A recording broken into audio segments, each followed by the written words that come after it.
Good morning, students. Today we are going to start a new chapter of social science. This is semester 2nd, chapter 1, transport. Before starting the chapter, we should understand the word transport. We all love traveling from one place to another. So, we are using different kind of transportation like bicycle, car, train, bus, ship, aeroplane, etc. These transport help us to take one place to another. These transport are very useful for us. Without transportation, our life will be a little difficult. So, let us begin with the chapter. Transport is not only needed for traveling to places but also for moving goods from one place to another. Transport system जो हम use करते हैं it is used for travelling not only for us जो ये हमारे जो goods हैं जो सामान हैं उन्हें भी एक जगह से दूसरी जगह ले जाते हैं। बस में हम खुद ट्रैवल करते हैं, कार से हम खुद ट्रैवल करते हैं, बाइसिकल से हम खुद ट्रैवल करते हैं, एक जगह से दूसरी जगह जाते हैं। But train, trucks, aeroplanes, ships ये इंसानों को तो एक जगह से दूसरी जगह पहुंचाने का काम करते ही हैं, इनमें हमारा सामान भी एक जगह से दूसरी जगह जाता है। Raw materials needed to be transported to factories and the goods have to reach the market. जो भी फैक्ट्रीज होती हैं उन तक जो कच्चा माल होता है जिसे हम रॉ मटेरियल कहते हैं, कच्चा माल जैसे शक्कर की फैक्ट्री, शुगर की फैक्ट्री, अगर हम शुगर हमें चाहिए तो शुगर फैक्ट्री में बनेगी। शुगर की फैक्ट्री के लिए रॉ मटेरियल क्या होगा? शुगर केन, गन्ना, गन्ने से फैक्ट्री में शुगर बनाई जाएगी। ये जो गन्ना है ये रॉ मटेरियल है जो खेतों से फैक्ट्री तक कैसे पहुंचता है? ट्रांसपोर्टेशन से। इसे ट्रांसपोर्ट करना पड़ता है। कई बार इसे ऐसे कार्ट्स में लेके जाया जाता है, कई बार इसे ट्रक्स में लेके जाया जाता है। आपने अपने आसपास ये देखा होगा। जब शक्कर फैक्ट्री में तैयार हो गई या कोई भी माल फिनिश्ड गुड जो है वो रेडी होने के बाद में मार्केट तक कैसे पहुंचाया जाता है? तो जैसे कॉटन को कॉटन को खेतों से फैक्ट्री तक पहुंचाया जाता है। उस कॉटन से कपड़े बनने के बाद उसे फैक्ट्री से लेके मार्केट तक लाया जाता है। ये लादने ले जाने का काम कौन करता है? ट्रांसपोर्ट। ट्रांसपोर्ट के कारण ये काम बहुत इजी हो जाता है। Thus, industrialization depends on an efficient transport system. तो इसी से हम कह सकते हैं कि जो इंडस्ट्रियलाइजेशन है, मतलब जो हमारी इंडस्ट्रीज़ हैं वो किस पे डिपेंड करती हैं? हमारे एफिशिएंट ट्रांसपोर्ट सिस्टम पे, कि हमारा जो ट्रांसपोर्ट सिस्टम है वो कितनी गुड एफिशिएंसी का है, कितना अच्छा है। अगर हमारे पास ऐसे ट्रांसपोर्ट सिस्टम है, हमारी जो ट्रेन्स हैं, बसेस है, ट्रक्स है, वो जल्दी से एक जगह से दूसरी जगह पहुंच जाएगी तो हम सामान भी जल्दी से एक जगह से दूसरी जगह रिसीव कर सकते हैं। तो अच्छा ट्रांसपोर्ट सिस्टम अच्छे इंडस्ट्रियलाइजेशन को बढ़ाता है। अब हम देखेंगे कि ट्रांसपोर्ट का डेवलपमेंट कैसे हुआ, कब से इंसान एक जगह से दूसरी जगह ट्रैवल कर रहा है और किस तरह से ट्रैवल कर रहा है। ये जो ट्रैवलिंग है इंसान का एक जगह से दूसरी जगह, जब इंसान बहुत शुरू में पुराने समय में इंसान एक जगह से दूसरी जगह पैदल जाता था, लेकिन ऐसे जाने में उसे थकान भी हो जाती थी और फिर वो उन्होंने एनिमल्स का यूज़ करना शुरू किया। एनिमल्स अगर अवेलेबल नहीं होते थे तो उन्हें एक जगह से दूसरी जगह पहुंचने में बहुत टाइम लगता था। फिर इन्वेंशन हुआ व्हील का। There have been two major developments in the field of transport. The first was the invention of the wheel. In ancient times, carts with wheels were an important mode of transport.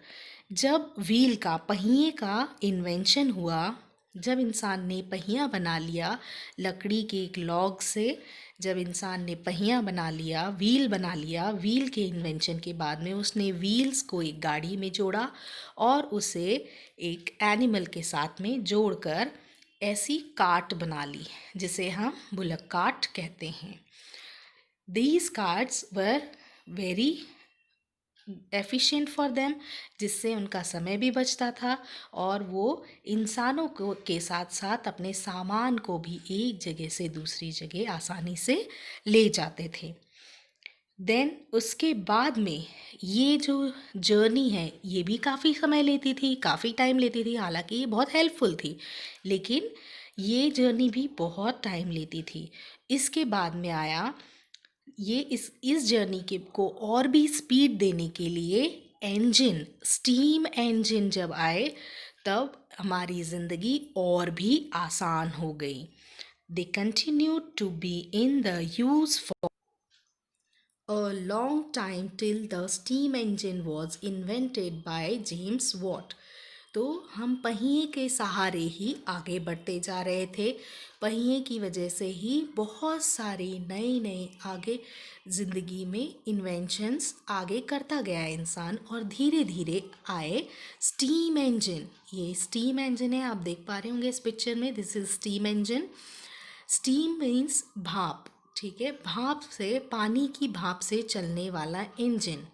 तो ये पानी से चलते थे.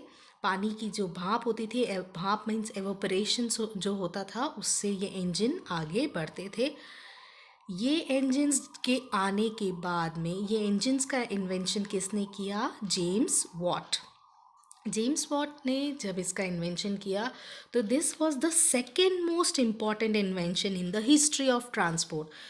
तो transport की जो history है, इंसानों को या सामान को एक जगह से दूसरी जगह ले जाने की जो हिस्ट्री है, उस हिस्ट्री में एक बहुत ही बढ़िया चेंज आया और अब सामान आसानी से, बहुत ज़्यादा क्वांटिटी में सामान एक जगह से दूसरी जगह आसानी से पहुंचा दिया जाता था. In the engine designed by Watt, coal was used as fuel to produce steam.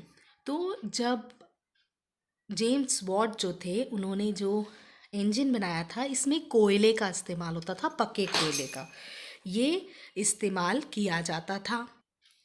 James Watt के जो इंजन जो उन्होंने बनाया था, ये किससे चलता था? कोयले से, कोल से, पके कोयले से चलता था. उसकी जो फ्यूल होता था वो इसमें यूज़ किया जाता था. कोयले से जो स्टीम निकलती थी, धुआं या भाप निकलती थी, उसका इस्तेमाल किया जाने लगा.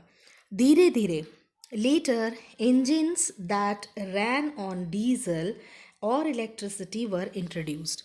जैसे जैसे हमारे साइंस में डेवलपमेंट होते गए और लोग नए इन्वेंशंस करते गए, धीरे धीरे हमने ऐसे इंजन्स को बना लिया जो कि इलेक्ट्रिसिटी और डीजल से चलते थे. डीजल से चलने वाली तो अभी भी गाड़ियाँ हमारे पास हैं और अब हमारे पास मेट्रो ट्रेन्स हैं जो इलेक्ट्रिसिटी से चलती हैं. with this transport underwent a complete revolution. Revolution मतलब बदलाव.